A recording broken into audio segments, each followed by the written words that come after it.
Hey, what up, everybody? Kareem the Goat. This time speaking in English, trying to do some reviews of the Moroccan rap songs in English. And I'm doing this new concept for three main reasons. The first one is to give some fame, to give some resonance of the Moroccan rap songs to the people who view it from outside the borders of Morocco, people who are not natives of the Derija Maghribiya, of the Moroccan language, and especially those people who review, or I'm sorry, who react to Moroccan rap songs in English. And there are so many so far. Like, this is part of I helping you understand what you're hearing instead of just reacting to the melody somehow. So second reason is people in Morocco who love rap, but at the same time who are so much interested in English, and they'd love to see some reaction or review in the English language. Third thing is the fact that um, the knowledge, the kind of knowledge, the kind of information that come along with this video might, like with videos alike, might bring about as well some kind of understanding of this knowledge, but in the English language, like at the level of vocabulary and you name it, even the concept itself. So I have Lyam here, which is the first video I'm going to review in English. And yeah, let's go.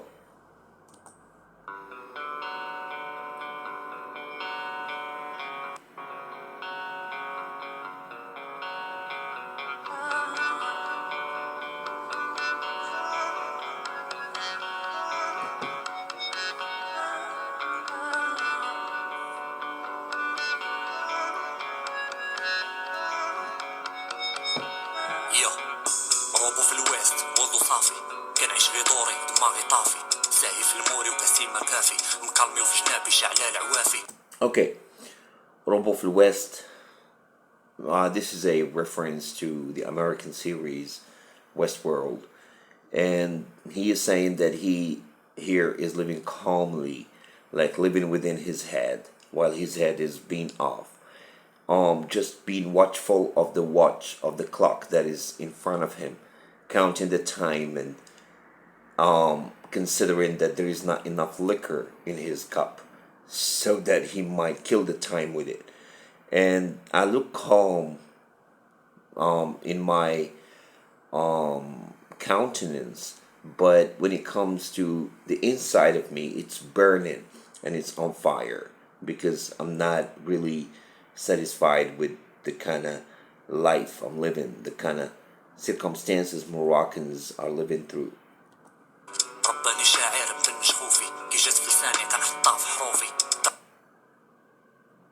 The man who raised me is a poet, and he did one thing. He made me immune of any sort of fear. I say what I feel. I say what I think.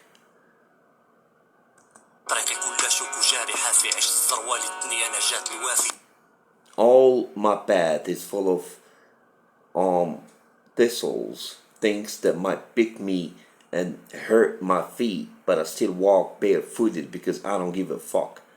And I, with life, are similar to Zarwali and Najat Louafi.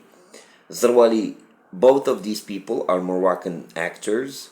The first one is a famous Moroccan actor. The second one is a famous Moroccan actress, and they featured in a film called The Qur'at American.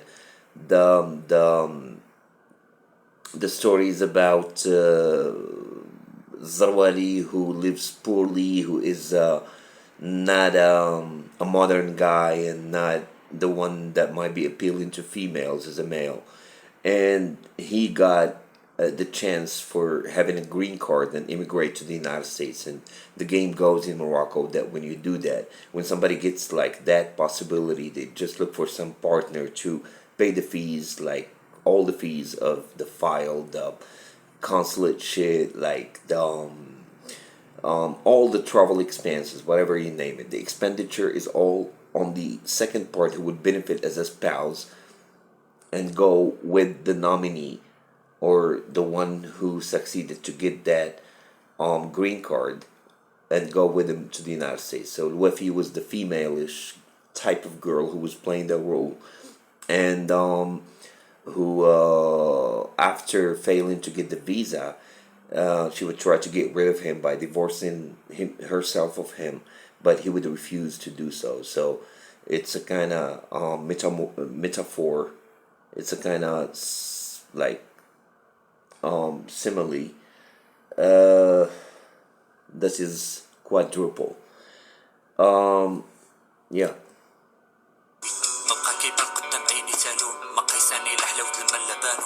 I don't see any more colors. I don't feel no joy, no rejoice in having kids or having money, because there is a verse in the Quran that says that the best thing that can happen to people is to have money and kids. Like go university specialized like in the branch of economy or law. Like it doesn't make a big difference to me. Should I get married and just have my house furnished, like the living room for guests to come, and be the normal kind of guy? Right, so he's making a reference here to Emil Cioran, who is totally the opposite of this. The kind of absurdist guy who would not find or seek meaning in life in the first place. It's just going like that. Some sort of Albert Camus in The Stranger, L'étranger, when he's speaking about like when he's taking his mother's death as coolly as fuck, and they just don't find meaning in life itself to find meaning in death in the second place. So the game goes here like I don't give a fuck. I'm like Emil Cioran. I'm somebody. Emil Cioran, by the way, somebody is a Bulgarian guy who lived the hell of a life, and he had to ran to Paris in 1937 and lived there. He lived there for the rest of his life until death found him in 1995 in his apartment with some partner called Simon Bouet. So yeah, that's the kind of absurdist life that, or attitude of life that Postflow is adopting.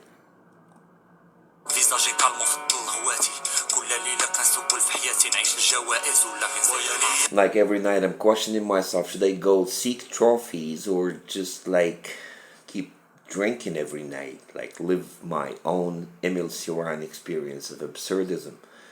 And I think that Postflow called Jawed, like the real person, is not somebody who seeks media attention, is not somebody who wants to be seen, who wants to be under the spotlights. He's not that kind of guy, so he would preferably and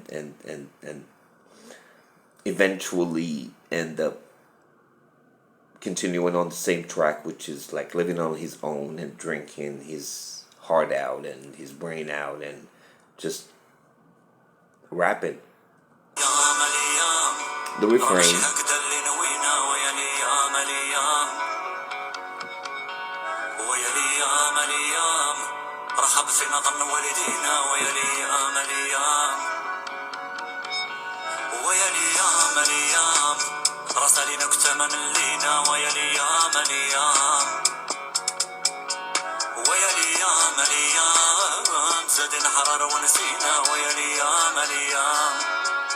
Yeah, we were born free, but we forgot the fact that we were born free.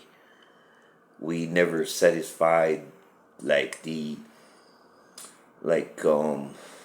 kind of aspirations our parents had and the things they wanted us to reach and to achieve, but we just failed their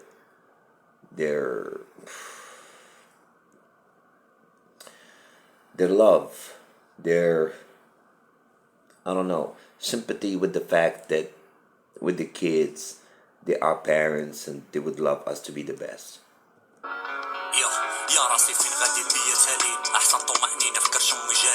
Oh, my brain, what are you taking me? The best kind of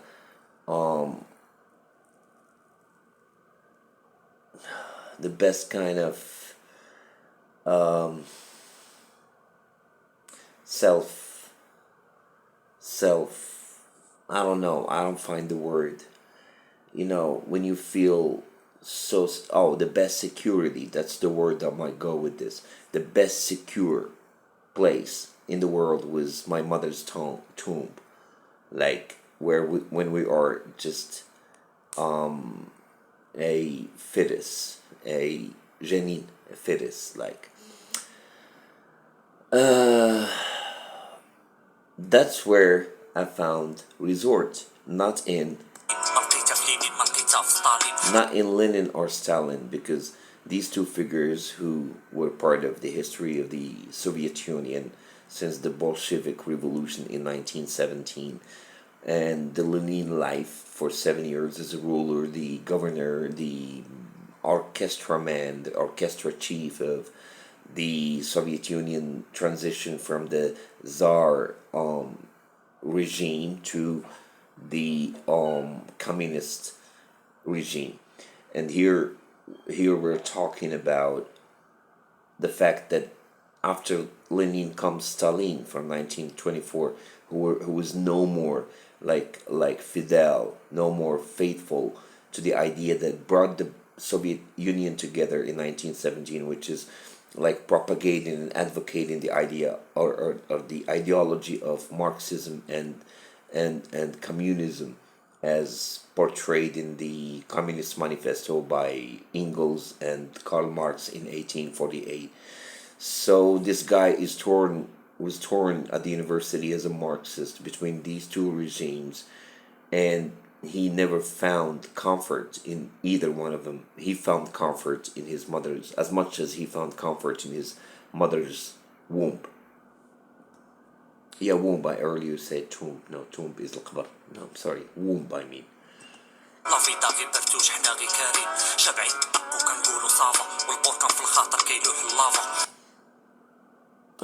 We heard, but we keep saying, yeah, it's okay.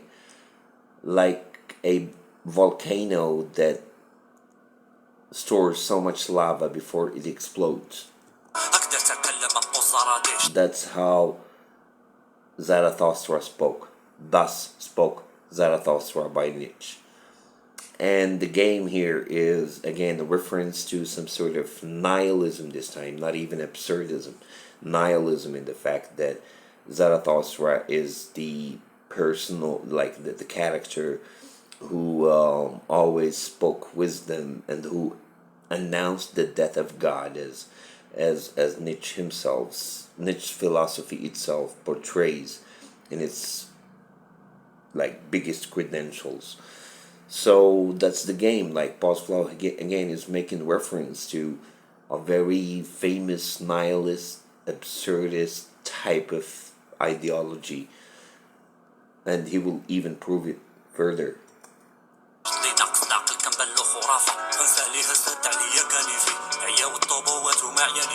Like he is going to imprison himself. That's what he's declaring. That's what he sees himself in the future within.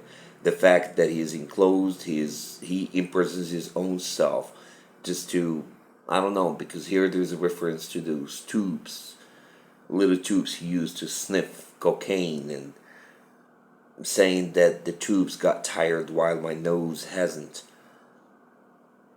I hope Postflow Joed, I mean, is not really sniffing it. Not sniffing it.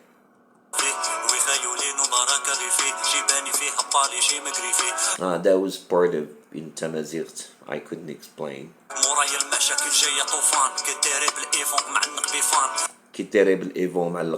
Like Ivan the Terrible, which is a Russian painting, so old, portraying some father like he's a Tsar of Russia. It dates back to 1883, the same time Nietzsche had his Thus Spoke Zarathustra published in German newspapers. The guy is Ivan. He is a Tsar who kills his son accidentally in a fit of anger, and then he just like hugs him and not believing that he's dead. This is a Russian painting, and Ivan is the father. So it's like Paul is like Ivan. He killed his speakers, loudspeakers, and he's hugging them like Ivan the Terrible is hugging his son.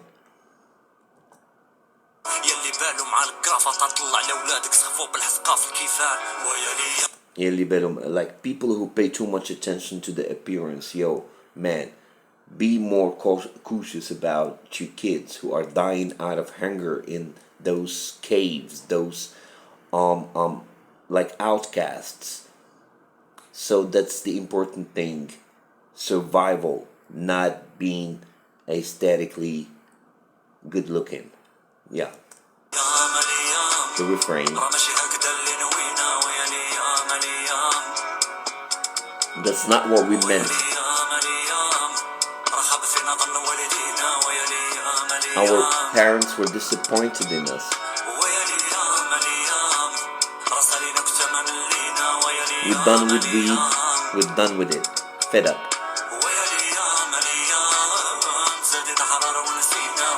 We were born free, but we forgot that we were.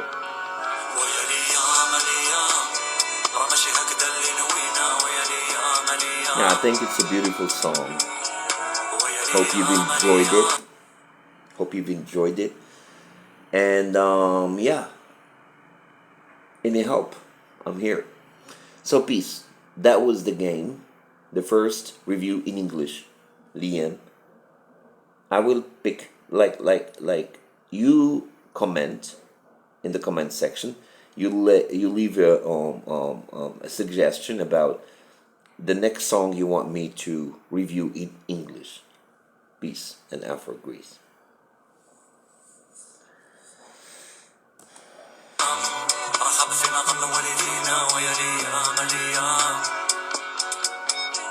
ويا ليام رسالي نكتة من